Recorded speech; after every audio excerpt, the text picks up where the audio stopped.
My name is Kent Lofbaum, former commander at Davis-Monthan Air Force Base and now a board member for the Southern Arizona chapter of the American Red Cross.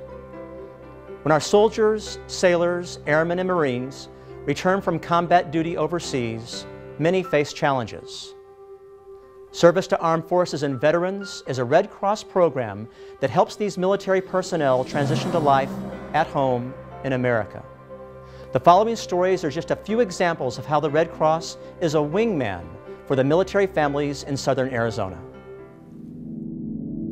Before I found the Red Cross, I had lost my job and I was unemployed for 4.5 months, and my savings slowly dwindled away. And I lost the apartment where my family and I was staying. And we moved into, of course, a motel down on Benson Highway, which is not a very nice area. So I was basically homeless at that time. I came to the Red Cross through the VA's help, and they said that the Red Cross might be able to help me out in my condition to get me back up on my feet so I can support myself. I worked with Scott and Bill, and they were great, very eager to help me. He calls me and asks me how I'm doing, genuine concern. I'm not just a number, I'm a person, and I'm important. They make me feel that way. In fact, they got me the job that I'm working now. My life has improved dramatically with the Red Cross's help. If anybody was in the same situation that I found myself in, the first place I'd send them is to the Red Cross. They don't give up, they don't stop. The communication is open, the opportunities are there. A lot of people, I think they don't realize that the Red Cross was born in helping military on the battlefield. So you hear a lot that the Red Cross was born on the battlefield, and that is very true.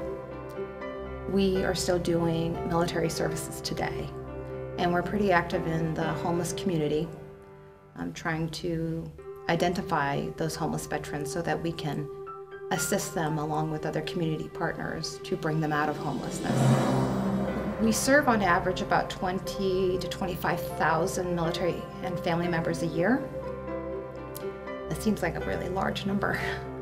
And with that, we actually have the largest military and veteran program within the state. The Service to Armed Forces runs 24 hours a day, 7 days a week, 365 days a year.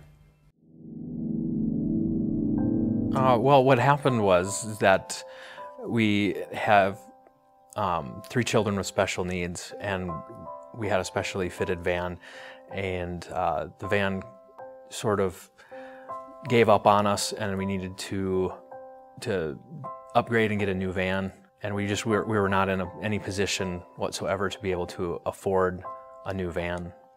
We were at the dealership for several hours where they were trying to finance us and trying to find a vehicle that they could get us into that would accommodate a wheelchair. And they gave us a loaner vehicle to go to pick up our kids from school. And while we were there, the commander's wife had heard that our vehicle broke down, and she said, have you spoke to Red Cross yet? And we said no, and she said, well, let me text Lisa Watts really quickly. And she did, and Lisa was at our house with Bob within 20 minutes. We needed a vehicle that would fit his wheelchair into the back of it, as well as be able to remove one of the seats to tie his wheelchair down into. So we were limited to the type of vehicle and the size of vehicle that we could have. You want to tell them about the van? I have a headphone. And watch TV, because movies, right? Yeah. What do the doors do? Open itself. Open, yeah, they open by themselves. Lisa and Bob came to our house, and they went over all of our finances with us and kind of decided what we would be able to afford for a payment, realizing that we weren't going to get into a vehicle for where we were comfortable. We knew we had to sign for a vehicle that day because we could not be without a vehicle. We've already told other families about the Red Cross and the programs that they have because a lot of them don't know, and we know of a lot of people, a lot of different families on the base that can use some help and some services through Red Cross as well. I was deployed to Iraq back in 2003 with the Army National Guard, and the convoy I was driving on was attacked. I sustained traumatic brain injury with memory issues, memory loss. It took a year for the Army to realize that my injuries were due to what had happened in Iraq, and to put me back on active duty and send me to treatment. That's how I was retired from the Army. And I was facing a very, very difficult financial hardship. It was extreme. And that's something that I don't like, you know, being retired and not being able to provide a good quality style of life for my children. I mentioned this to my social worker, and she referred me to the Red Cross. The Red Cross is awesome, it's great.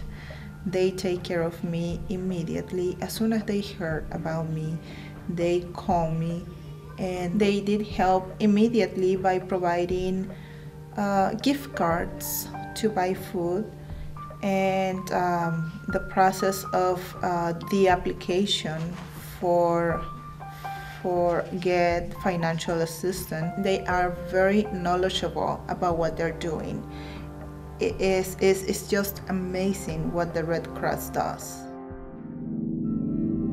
I am deeply thankful for the soldiers, sailors, airmen, and Marines who sacrificed so much for America. Likewise, I am sincerely grateful for the volunteers and staff at the American Red Cross who help those who serve when they come home.